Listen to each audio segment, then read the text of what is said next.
బ్రతికుండగా కలిసి ఉండడం చేతకాక దెబ్బలాడుకుని చచ్చిపోయిన తర్వాత ఏడవద్దు. రామాయణ సారాంశం.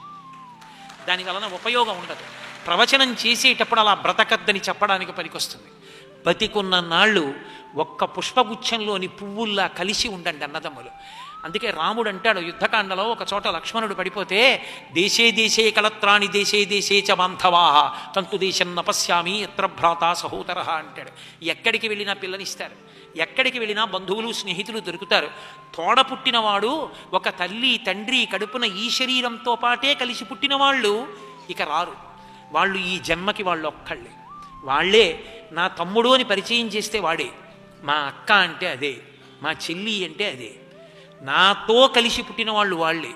నాకు అక్క అయ్యేవాళ్ళు, తమ్ముడు అయ్యేవాళ్ళు, అన్న అయ్యేవాళ్ళు ఉండొచ్చు, కానీ ప్రధాన స్థానాలు అవి రక్త సంబంధం అయినప్పుడు ఆ స్థానాలు దెబ్బలాడుకుంటే మనుష్య జన్మకి అసలు అర్థం లేదు. కనీసం అన్నదమ్ములుగా పుట్టిన వాళ్ళు కలిసి ఉండకపోతే, అభిప్రాయ భేదాలుంటే ఎక్కడో మీ ఇద్దరికి ఇష్టమైన ఒక్కటి చేయి చాలు.